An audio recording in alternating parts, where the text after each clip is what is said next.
and social justice, and people who clearly realize that all these issues are interlinked and you can't fight for one without fighting for everyone else at the bottom. And I think that is such an important message to be relaying today, because we're here in Seattle fighting and demanding genuine immigration reform, and we're also fighting and demanding $15 an hour as a first step to redress this extreme income inequality that we witness in Seattle and everywhere in the nation.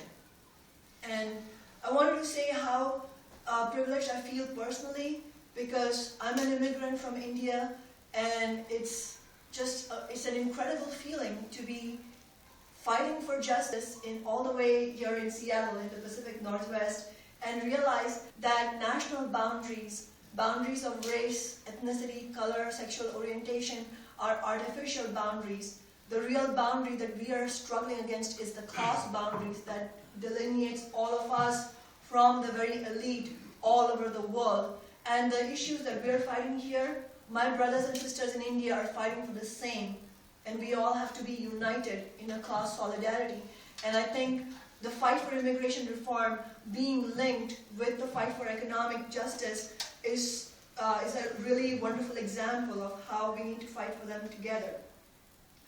I wanted to also pass around this resolution that we will be supporting on the City Council. The resolution is urging the suspension of further deportations of undocumented immigrants. It's urging President Obama to pass an executive order. He has the authority to do it. He has the legal and political authority to do it. Now we want to see a moral and political backbone being exerted in the White House in order to stand up for some of the most marginalized and oppressed communities. And we are urging that he extend deferred action and an end to the firings of undocumented workers. And if you look at the struggles of undocumented workers, you'll see that many of them are displaying some of the most exemplary courage, because it takes a lot of courage to be undocumented, to always face the threat of deportation, and yet try to be part of the labor movement and struggle for your rights, stand by your brothers and sisters against firings. And I think that's really inspiring for all other American people. I also agree with Estella that most Americans may not realize how dramatic the tragedy is when families are broken apart by this. And at the same time, as other speakers have said, the vast majority of American people are on our side. And if we had a genuinely democratic process, then those things would be happening. We would have genuine immigration reform. We would be able to stop deportation. It tells us that in order to make this happen, we need what we're doing today, right now. We need a grassroots efforts in order to push for that. And I'm happy to do whatever I can as a city council member, while always reminding people that it is not enough to have one voice that is unambiguously pro-worker and pro-people of color on the city government. It is important for us to have many of our voices. And I hope that everything that's happening this year, the political churn that Seattle is seeing, will inspire a lot of people to run for office and really tap into the political power that lies among people of color.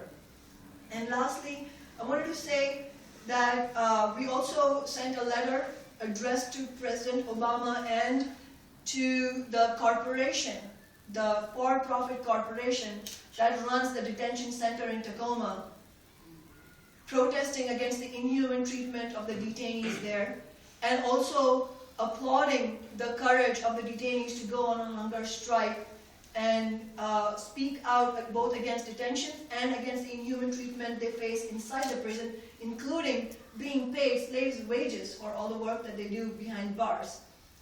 2 million deportations under President Obama.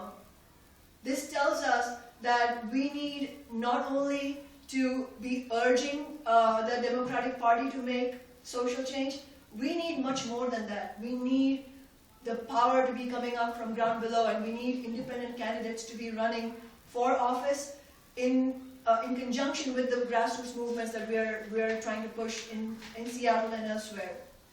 A lot of the important dates that are coming up April 26th, we are organizing a workers' conference so that low-wage workers and other workers in Seattle can come together and take a democratic decision, a real democratic decision of an evaluation of how far the $15 an hour movement has made progress. What do we need to go from there? Do we need to are we going to get what we want through a city ordinance? Do we need to push for a ballot initiative? I think that would be a real example of how people can come together democratically. We also have May Day, of course, that our community is organizing, and I would urge everybody to join that. And I'm also, incidentally, going to be speaking tomorrow in Bellingham at a community-to-community event. They are organizing the farm workers at the Sakuma Brothers Farms in Eastern Washington. That's another community that needs our voice, and we need urban workers to be in solidarity with rural farm workers so that we can represent everyone's rights, and an injury to one is an injury to all. So I hope that, and I know that what we're doing today will bear fruit.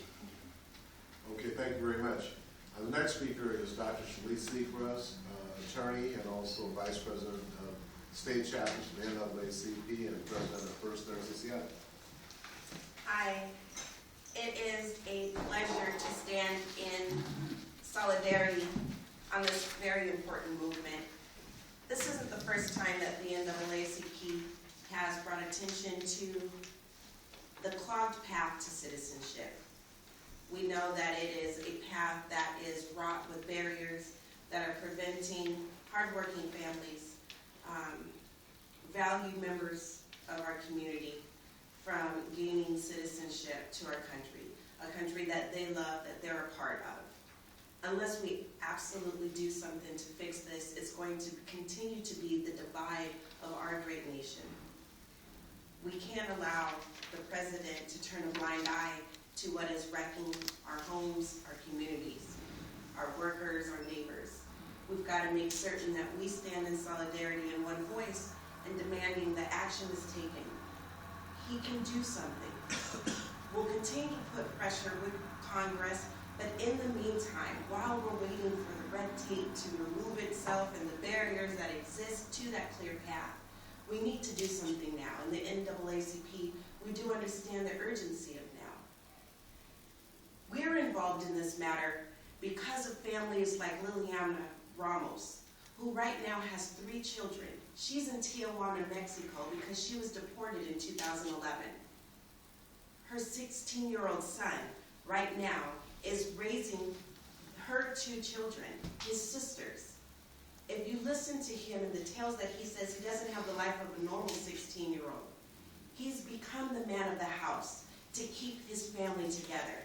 These are the stories that we talk about when we're talking about the ill effects of deportation. We heard earlier that this is nothing new to the African American community.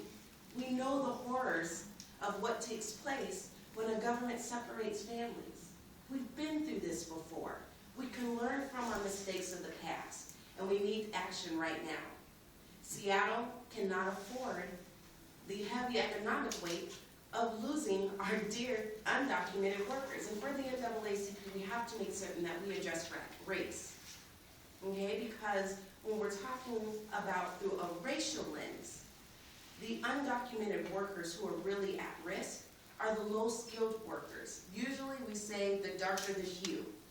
So for the NAACP, we're paying particular attention to the low-skilled undocumented workers who are adding a tremendous value. They're shopping at our stores, they're paying their taxes, they're registering their cars, they're doing all of the things that's helping this area prosper. We've got to make certain that we support them, not the high-skilled workers, the low-skilled workers who are making our lives better. So the NAACP, we understand that solidarity that's needed, we stand in support, and we want the president to do something now. Thank you. Thank you, Sheley. Do we have, okay, let's go to the opening speaker, Father Tony Haycock.